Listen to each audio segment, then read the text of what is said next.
مش هنشيل الاول. فبقول لهم لا مش هنشيل. طب ازاي؟ بيقولوا لنا بنعمل الخطوط بتاعتنا الاول، وبعد كده ما بين الخط والخط اللي احنا بنرسمه بنفرغ من جوه بالظبط بنفس لون الجلد. يعني كاننا ماده مزيله. يعني كاننا بنحط فيه شكل جلد من تحت. بالظبط. ما احنا هي هتتفهم كده يعني. هي هتتفهم كده. ازاي؟ دي لعبتنا احنا. هلو على كل عملاء مركز صابر للتجميل، وحشتوني جدا جدا. معانا النهارده عميله في بقالنا فتره عاملين حاجه عندنا عند مركز صابر للتجميل وبس، وهي تحويل من لون التاتو الغامق او سواء كان لونه ايه لمايكرو بليدنج. طبعا الحاجه دي جديده، مش اي حد بيعملها، بس هي عندنا احنا وبس. تعالوا بينا نشوف. وزي ما انتم شايفين قدامكم كمان في حواجب لونها اسود غامق جدا، وهتشوفوا دلوقتي بعد ما عملناها بقت عامله ازاي. يلا بينا.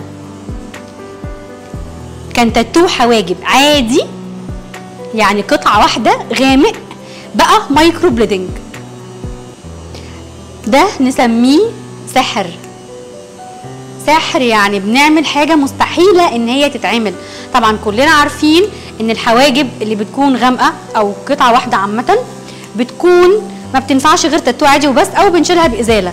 فانا حبيت اوريكم الفرق ما بين الحاجب ده والحاجب ده عاملين ازاي. طبعا احنا خلصنا الحاجب بتاعنا الاولاني زي ما احنا شايفين كده،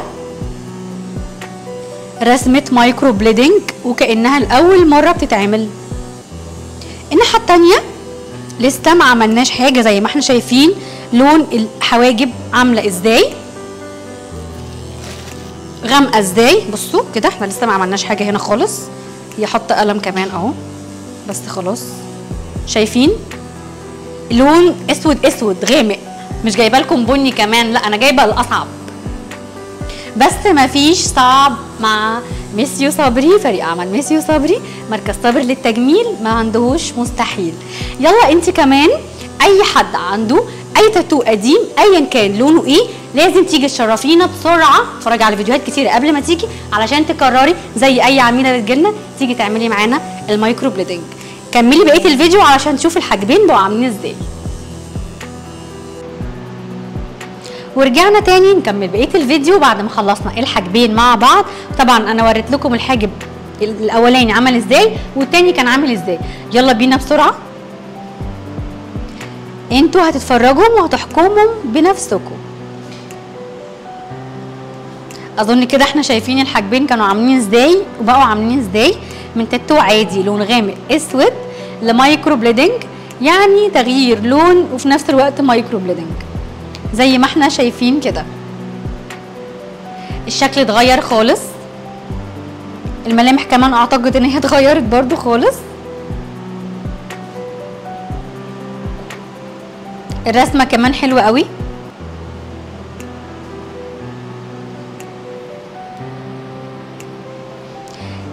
تسلم ايدك يا ميسيو صبري. زي ما قلت لكم اي حد عنده اي ديفو، اي حد عنده لون غامق فاتح ايا كان لونه ايه، اي تاتو عادي يعني بجيب من الاخر ايا كان لون حواجبك ايه، حتى لو حمراء ساعات بيجي لنا حواجب لونها محمر كده، هينفع مايكرو بليدنج. احنا ما عندناش مستحيل، احنا عندنا كل جديد. ميسيو صبري بالاخص اي اختراع جديد ممكن تتخيليه هو بيعمله، اي حاجه ممكن تتخيليها. فاي حد عنده اي حاجه يجي لنا بقى، صح؟ احنا بنعمل المايكرو بليدنج بتاعنا وفي النص بنفرغ، يعني بنشيل التاتو القديم، ما بنعملش ازالات. ماده معينه بالظبط، مش اي ماده.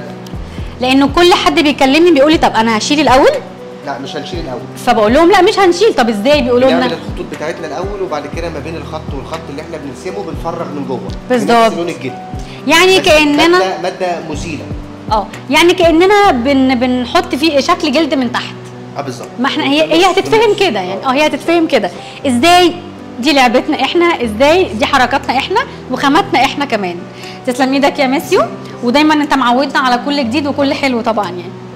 اي حد زي ما قلت عنده اي مشكله، عنده اي حاجه، احنا تحت امركم.